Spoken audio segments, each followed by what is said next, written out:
tucked right underneath the steering wheel on the right hand side. Quite easy to do. There's the module. Put the module on the bench, get your ACDP out and start connecting it all up, getting it ready. Once you've done that, undo the module and fit your clips, which you'll see in a minute.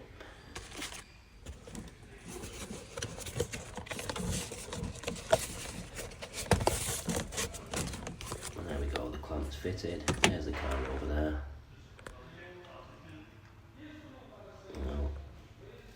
Took 2 attempts to get the pins right.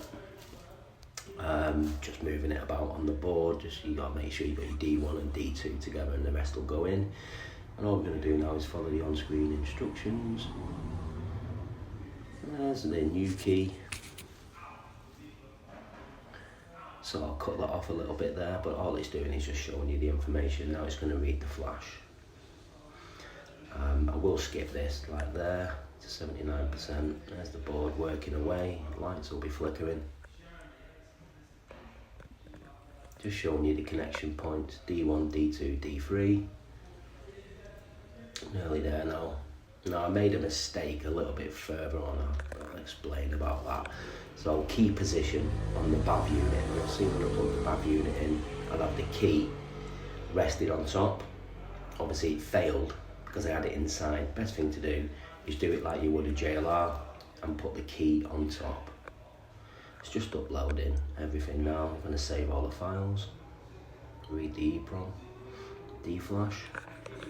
Again, no need to disconnect everything, just keep everything together. Try not to touch anything and just let it go through the process. Just carry on saving the files. Right, there's the keys in the system. You'll see key 1, key 2. We're going to put into key 3 slot on this one. So all we're going to do now is disconnect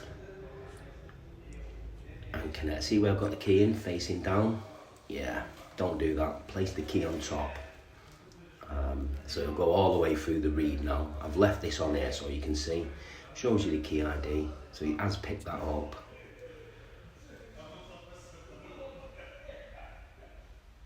Alright, all I'm going to do now is pick the key slot. I'm going to pick key slot number 3, the ones with all the Fs, and carry on coding. So it's going to read the key information now and then try to write the key. It failed on this write because I had the key sitting inside rather than sitting on top. Easy mistake to do, so there you go. Read key error.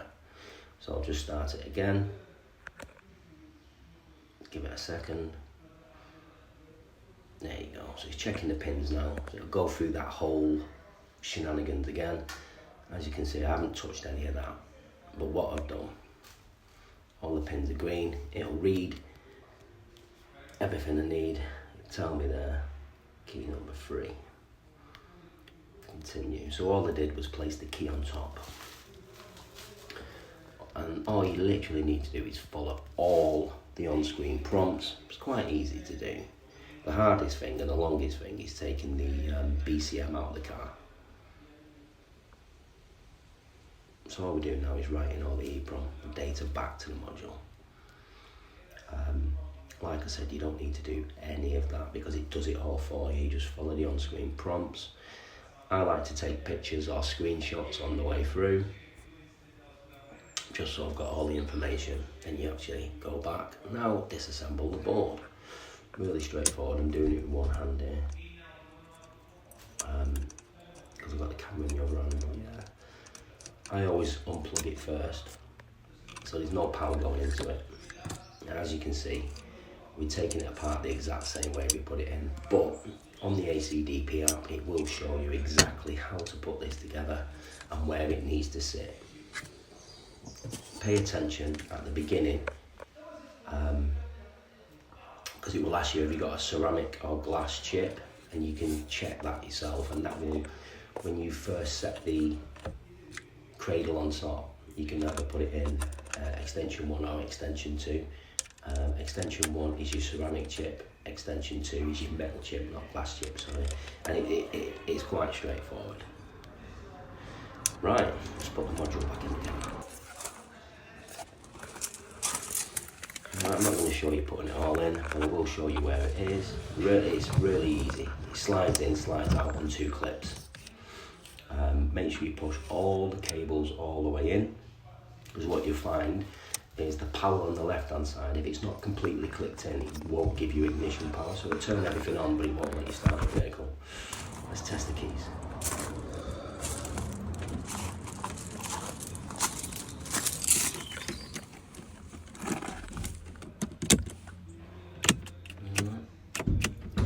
All we're doing now is making sure we've got dash lights before we start the car.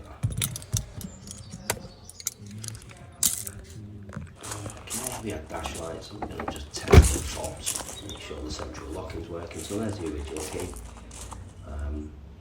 As you can see, the indicator / central locking's programmed, so that tells you that the key is programmed. Obviously you can start it. So original key, it's going to be ignition. Give it a go. There we go.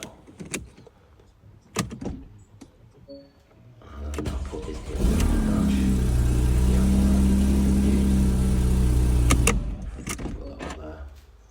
Aftermarket key. There we go. Really, really simple. Like I said,